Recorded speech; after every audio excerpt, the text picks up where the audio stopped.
Hola, hola, muy buenas tardes. Vamos a continuar con la lectura, Sabiduría de un pobre. Este capítulo se llama No se puede impedir al sol que brille. Dice así. Será pronto, había dicho Francisco a la mujer.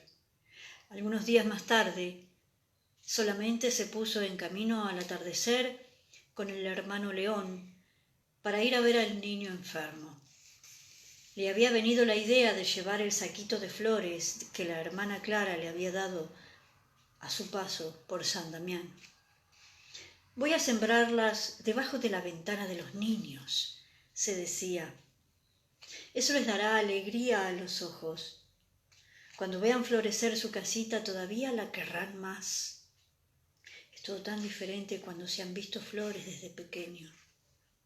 Francisco se dejaba ir con estos pensamientos mientras caminaba detrás de León a través del bosque. Estaban acostumbrados los dos a estas caminatas silenciosas a través de la gran naturaleza.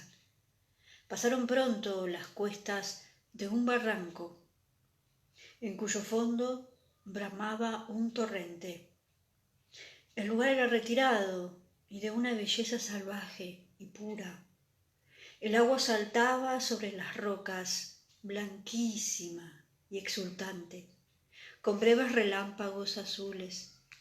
Había en el ambiente un gran frescor que penetraba el suelo de los bosques vecinos. Unos enebros habían brotado desde las rocas por un lado y por otro y dominaban el borboteo del agua. «Hermana agua», gritó Francisco, acercándose al torrente. «Tu pureza canta la inocencia de Dios». Saltando de una roca a otra, León atravesó corriendo el torrente. Francisco le siguió. Tardó más tiempo. León, que le esperaba de pie en la otra orilla, miraba cómo corría el agua limpia con rapidez sobre la arena dorada entre las masas grises de rocas. Cuando Francisco se le juntó, siguió en su actitud contemplativa. Parecía no poder desatarse de ese espectáculo. Francisco le miró y vio tristeza en su rostro. «Tienes aire soñador», le dijo simplemente Francisco. «Ay, si pudiéramos tener un poco de esta pureza», respondió León. «También nosotros conoceríamos la alegría loca y desbordante de nuestra hermana agua y su impulso irresistible». Había en sus palabras una profunda nostalgia. Y León miraba melancólicamente el torrente, que no cesaba de huir en su pureza inaprensible.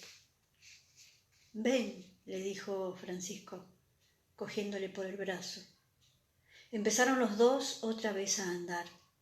Después de un momento de silencio, Francisco preguntó a León: «¿Sabes tú, hermano, lo que es la pureza de corazón?» «Es no tener ninguna falta que reprocharse», contestó León sin dudarlo. «Entonces comprendo tu tristeza», dijo Francisco, «porque siempre hay algo que reprocharse». «Sí», dijo León, «y eso es precisamente lo que me hace desesperar de llegar algún día a la pureza de corazón». «Ah, hermano León, créeme», contestó Francisco, «no te preocupes tanto de la pureza de tu alma. Vuelve tu mirada hacia Dios, admírale, alégrate de lo que Él es, Él, todo santidad. Dale gracias por Él mismo». Es eso mismo, hermanito, tener puro el corazón. Y cuando te hayas vuelto hacia Dios, no vuelvas más sobre ti mismo. No te preguntes en dónde estás con respecto a Dios. La tristeza de no ser perfecto y de encontrarse pecador es un sentimiento todavía humano, demasiado humano. Es preciso elevar tu mirada más alto, mucho más alto.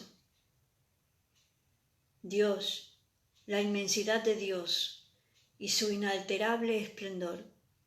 El corazón puro es el que no cesa de adorar al Señor vivo y verdadero.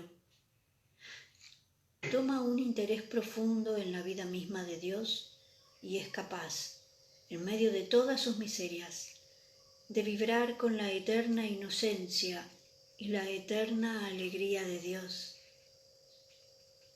Un corazón así está a la vez despojado y colmado. Le basta que Dios sea Dios. En eso mismo encuentra toda su paz, toda su alegría, y Dios mismo es entonces su santidad. Sin embargo, Dios reclama nuestro esfuerzo y nuestra fidelidad, observó León. Es verdad, respondió Francisco, pero la santidad no es un cumplimiento de sí mismo, ni una plenitud que se da. Es, en primer lugar, un vacío que se descubre y que se acepta, y que Dios viene a llenar en la medida en que uno se abre a su plenitud. Mira, nuestra nada, si se acepta, se hace el espacio libre en que Dios puede crear todavía. El Señor no se deja arrebatar su gloria por nadie. Él es el Señor, el único, el solo santo. Pero coge al pobre por la mano, le saca de su barro y le hace sentar sobre los príncipes de su pueblo para que vea su gloria. Dios se hace entonces el azul de su alma. Contemplar la gloria de Dios, hermano León. Descubrir que Dios es Dios, eternamente Dios, más allá de lo que somos o podemos llegar a ser. Gozarse totalmente de lo que Él es. Extasiarse delante de su eterna juventud y darle gracias por sí mismo, a causa de su misericordia indefectible. Es la exigencia más profunda del amor que el Espíritu del Señor no cesa de derramar en nuestros corazones. Y es eso, tener un corazón puro. Pero esta pureza no se obtiene a fuerza de puños y poniéndose en tensión. ¿Y cómo hay que hacer?, preguntó León. Es preciso simplemente no guardar nada de sí mismo, barrerlo todo, aún esa percepción aguda de nuestra miseria, dejar sitio libre, aceptar el ser pobre, renunciar a todo lo que pesa, aún el peso de nuestras faltas, no ver más que la gloria del Señor y dejarse irradiar por ella. Dios es, eso basta. El corazón se hace entonces ligero, no se siente ya el mismo, como la alondra embriagada de espacio y de azul. Ha abandonado todo cuidado, toda inquietud. Su deseo de perfección se ha cambiado en un simple y puro querer a Dios. León escucha gravemente mientras andaba delante de su padre, pero a medida que avanzaba sentía que su corazón se hacía ligero y que le invadía una gran paz. Llegaron pronto a la casita. Nada más entrar en el patio fueron acogidos por la mujer. De pie en el umbral de su casa parecía esperarles. Cuando los vio fue hacia ellos. Su rostro resplandecía. «Ah, hermano», dijo dirigiéndose a Francisco con una voz conmovida. «Ya pensaba que vendrías esta tarde, esperaba vuestra visita. Si supieras lo feliz que soy. Mi niño va mucho mejor. Ya ha podido comer algo estos últimos días. No sé cómo darte las gracias». «Alabado sea Dios», exclamó Francisco. «Es a Él a quien hay que dar las gracias». Seguido de León, entró en la pequeña masía, se acercó a la cunita, se inclinó hacia el niño, que le contestó con una sonrisa. La madre estaba encantada. Visiblemente el niño había recobrado vida. A todo esto, el abuelo entró en la casa con los dos mayores, que le saltaban alrededor. Era un hombre todavía bastante erguido, de rostro tranquilo, con una apacible claridad en los ojos. «Buenas tardes, hermanos», les dijo. «Qué buenos sois por haber venido a vernos. Estábamos muy inquietos por el pequeño, pero parece que todo se va arreglando». «Me alegro muchísimo y le doy gracias a Dios», dijo Francisco. Habría que darle siempre las gracias, respondió el viejo con calma y gravedad. Aun cuando no se arregle todo como quisiéramos, pero es difícil. Nos falta siempre esperanza. Cuando yo era joven pedía muchas veces cuentas a Dios cuando las cosas no iban como yo quería. Y si Dios se hacía el sordo, yo me turbaba, me irritaba. Ahora ya no pido cuentas a Dios. He comprendido que esta actitud era infantil y ridícula. Dios es como el sol. Se le vea o no se le vea, que aparezca o se oculte, Él brilla. Vaya usted a impedir que al sol que brille, pues menos se puede todavía impedir a Dios que se derrame en misericordia. Es verdad, dijo Francisco, Dios es el bien, no puede querer más que el bien.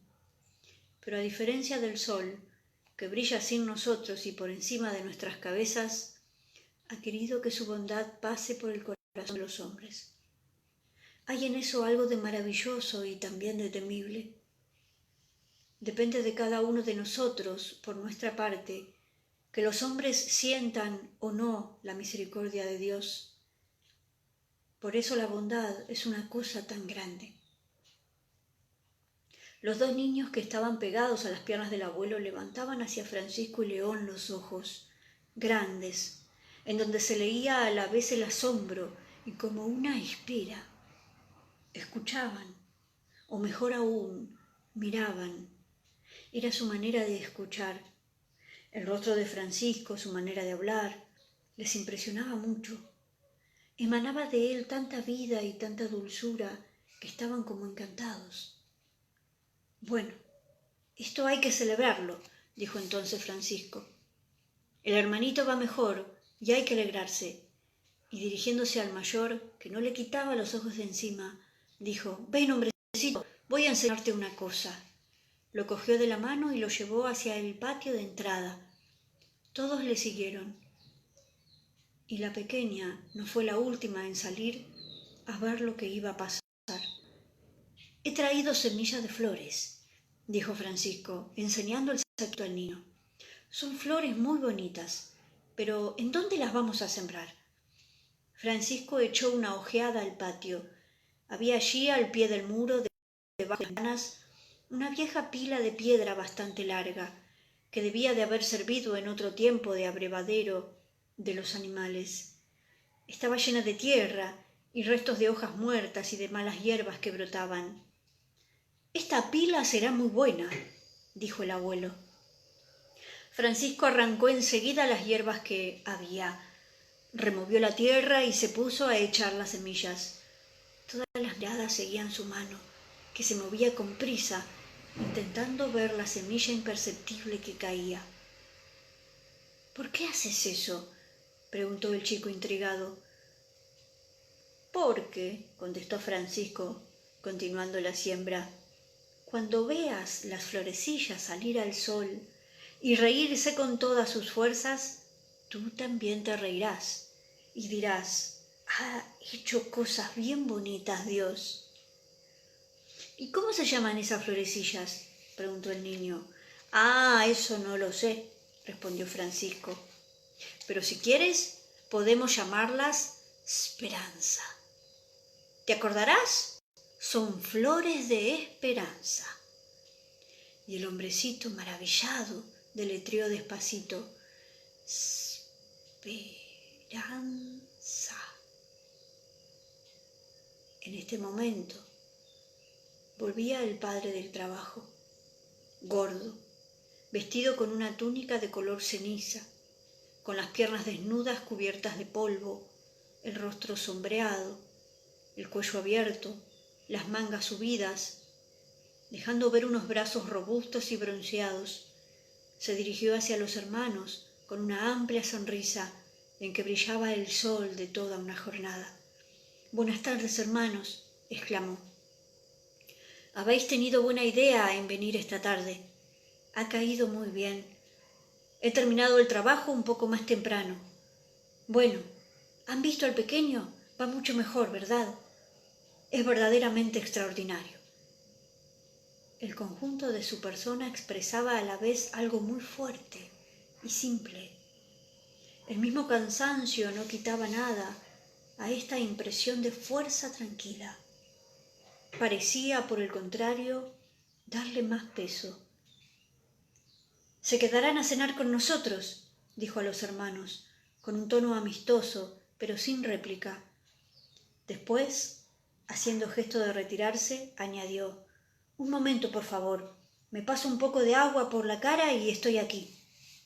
Volvió enseguida, con el rostro fresco, e invitó a sus huéspedes a entrar para la cena. Fue de las más sencillas: una sopa espesa, un poco de verdura, un alimento de pobres, como le gustaba a Francisco. Después de la cena, salieron todos al patio de detrás de la casa. El calor del día había caído, el sol había desaparecido en el horizonte, pero su brillo persistía todavía. Allá, sobre la colina, del lado del poniente, unos grandes cipreses se levantaban contra un cielo oro, naranja y rosa, y su sombra afilada se alargaba desmesurada sobre los campos. Hacía un tiempo dulce y tranquilo. Toda la familia se sentó en la hierba debajo del manzano. Las miradas se fijaron sobre Francisco. Hubo un momento de silencio y espera. Entonces el padre de familia, tomando la palabra, dijo: «Mi mujer y yo nos preguntábamos, hace ya algún tiempo, qué podíamos hacer para vivir de una manera más perfecta. Podemos, desde luego, dejar a nuestros hijos para llevar la vida de los hermanos, pero ¿cómo tenemos que hacerlo? Basta con observar el Santo Evangelio, en el estado mismo en que el Señor os ha llamado», respondió simplemente Francisco. «¿Pero cómo se hace eso en la práctica?», preguntó el padre. El Señor en el Evangelio nos dice, por ejemplo, que el más grande entre vosotros sea como el más pequeño, y el jefe como el que sirve. Bueno, esta palabra vale para toda comunidad, también para la familia. Así, el jefe de familia, a quien hay que obedecer y que es mirado como más grande, debe portarse como más pequeño y hacerse el servidor de todos los suyos. Tendrá cuidado de cada uno de ellos con tanta bondad como quisiera que le mostraran si estuviera él en su sitio. Será dulce y misericordioso con respecto a todos, y ante la falta de uno de ellos no se irritará contra él, sino que con toda paciencia y humildad le advertirá y le soportará con dulzura. Eso es vivir el Santo Evangelio. Tiene verdaderamente parte en el Espíritu del Señor el que obra así. No es necesario, ya lo veis, soñar en cosas grandes. Es preciso volver siempre a la simplicidad del Evangelio y, sobre todo, tomar en serio esta simplicidad. Otro ejemplo, prosiguió Francisco. El Señor dice en el Evangelio: «Bienaventurados los que son pobres de espíritu, porque el reino de los cielos es de ellos». Bueno, ¿y qué es ser pobre de espíritu? Hay muchos que se eternizan en oraciones y en oficios, y que multiplican contra su cuerpo abstinencias y maceraciones, pero por una sola palabra que les parece una afrenta contra su cuerpo y por una bagatela que les roban, enseguida se ponen escandalizados y turbados. Esos no son pobres de espíritu, porque el que tiene verdaderamente un alma de pobre se desprecia a sí mismo y ama a los que le golpean en la cara. Sería fácil poner muchísimos ejemplos y aplicaciones. Además, en el Evangelio todo está unido. Basta empezar por una punta. No se puede poseer verdaderamente una virtud evangélica sin poseer las demás. Y el que hiere una, las hiere todas, y no posee ninguna. Así, no es posible ser verdaderamente pobre según el Santo Evangelio, sin ser al mismo tiempo humilde, y nadie es verdaderamente humilde si no está sometido a toda criatura, y primeramente, y por encima de todo, a la Santa Iglesia, nuestra Madre. Y eso no puede hacerse sin una gran confianza en el Señor Jesús, que no abandona nunca a los suyos, y en el Padre, que sabe de qué tenemos necesidad. El Espíritu del Señor es uno, es un espíritu de infancia, de paz, de misericordia y de alegría. Francisco habló todavía mucho tiempo sobre este tema.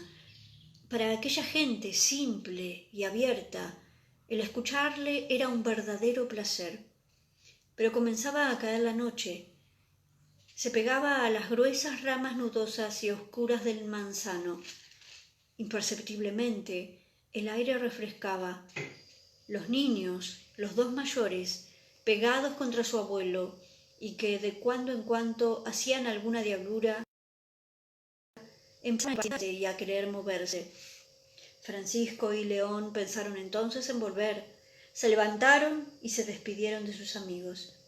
Era agradable caminar al fresco de la tarde. El cielo se había hecho azul oscuro y las estrellas se alumbraban una a una. Francisco y León entraron pronto en el bosque. La luna se había levantado.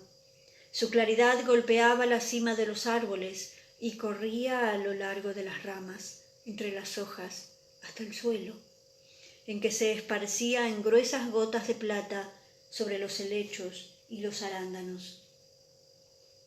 Había luz por todas partes en el bosque, una luz verde, dulce, acogedora, que dejaba ver hasta muy lejos los inmensos corredores. Sobre los troncos de los viejos árboles, los líquenes y los musgos brillaban como de polvo fino de estrellas, y le pareció entonces a León que todo el bosque esta tarde esperaba a alguien. Tan bello estaba en sus juegos de sombra y de luz, y olía todo tan bien. Las cortezas, los helechos, la menta y 1000 flores invisibles. Caminaban en silencio. Ante ellos, un zorro salió bruscamente de una matorral y saltó hacia la luz. Su pelaje rojo llameó un instante. Después desapareció enseguida en la sombra, dando pequeños aullidos. Una vida secreta se despertaba. Los pájaros de la noche se llamaban. Del espesor del suelo subían innumerables ruidos. En un claro, Francisco se paró y miró al cielo. Ahora las estrellas hormigueaban en grupos compactos. También ellas parecían vivir. La noche era maravillosamente clara y dulce. Francisco respiró profundamente y encontró el bosque bien oliente. Toda esta vida invisible, tenebrosa y profunda alrededor de él no era para él un poder tenebroso e inquietante. Había perdido a sus ojos el carácter temible y la opacidad se había hecho luz. Le revelaba por transparencia la bondad divina, que es la fuente de todas las cosas. Volviendo entonces a emprender su marcha con alegría, se puso a cantar. La dulzura de Dios se había apoderado de él, la grande y fuerte dulzura de Dios. Tú solo eres bueno, tú eres el bien, todo el bien. Tú eres nuestra gran dulzura, tú eres nuestra vida eterna, grande y admirable Señor, repetía. Cantaba todo esto en músicas improvisadas. En su alegría, recogió del suelo 2 pedazos de madera y, apoyando uno sobre el brazo izquierdo, se puso a rascar con el otro, como si pasara un arco sobre el violín. León le miraba. Su cara estaba resplandeciente. Andaba y cantaba e imitaba el acompañamiento de su canto, y a León le costaba trabajo seguirle. De repente, Francisco empezó a andar despacito, y León vio con estupor que el rostro de su padre había cambiado. Se había hecho doloroso, atrozmente doloroso, y continuaba cantando, pero su canto mismo era doloroso. Tú, que te has dignado morir por amor de mi amor, gemía. Haga la dulce violencia de tu amor que yo muera por el amor de tu amor. León tuvo entonces la certidumbre de que Francisco veía en ese momento a su Señor, suspendido en el patíbulo de la cruz. Le veía después de largas horas de agonía, todavía moviéndose, luchando entre la vida y la muerte, espantoso guiñapo humano. Su alegría le había transportado de un salto hasta allí, hasta la contemplación del crucificado. Había dejado caer las pobres cosas que tenía en sus manos. Después había empezado otra vez su letanía de alabanzas con una voz más fuerte, que resonaba clara en la noche en medio del bosque. Tú eres el bien, todo el bien, grande y admirable Señor, misericordioso Salvador. Este nuevo salto a la alegría sorprendió a León. La imagen del crucificado no había destruido la alegría de Francisco, al contrario, y León pensó que ella debía de ser su verdadera fuente, la fuente purísima e inagotable. Esta imagen de oprobio y de dolor era verdaderamente la luz que aclaraba sus pasos. Era la que le descubría la creación. Era la que se le hacía ver por encima de toda la villanía y crímenes de este mundo, perfectamente reconciliada y llena ya de esa soberana bondad que está en el origen de todas las cosas. El rostro de Francisco se había iluminado de nuevo maravillosamente, con una expresión de niño, como si la creación acabara de repente de abrirse a sus ojos, toda empapada de la inocencia de Dios, y que el milagro de la existencia se le ofreciese en su primer candor. Atravesaron un claro. Al borde del bosque, una bandada de ciervos que estaban echados allí se levantó. Inmóviles, con la cabeza levantada, los animales miraban cómo pasaba ese hombre libre cantando. No parecían nada asustados. Entonces León comprendió que estaba viviendo un momento extraordinario. Sí, era verdad que esta tarde el bosque estaba esperando a alguien. Todos los árboles y todos los animales y todas las estrellas también estaban esperando el paso del hombre fraternal. Hacía muchísimo tiempo, sin duda, que la naturaleza esperaba así, desde miles de años quizá. Pero esta tarde, por un misterioso instinto, sabía que él debía de llegar, y allí estaba, en medio de ella, y la libertaba con su canto. ¡Oh, qué belleza! Y la libertaba con su canto. A la naturaleza, ¿no? Hermosísimo, hermosísima la lectura de hoy. Y aquí ya también está anocheciendo y se está oscureciendo. Vamos también a descubrir la bondad de Dios en esa noche, así como Francisco. A descubrir esos nuevos sonidos que nacen de la noche, los animales de la noche.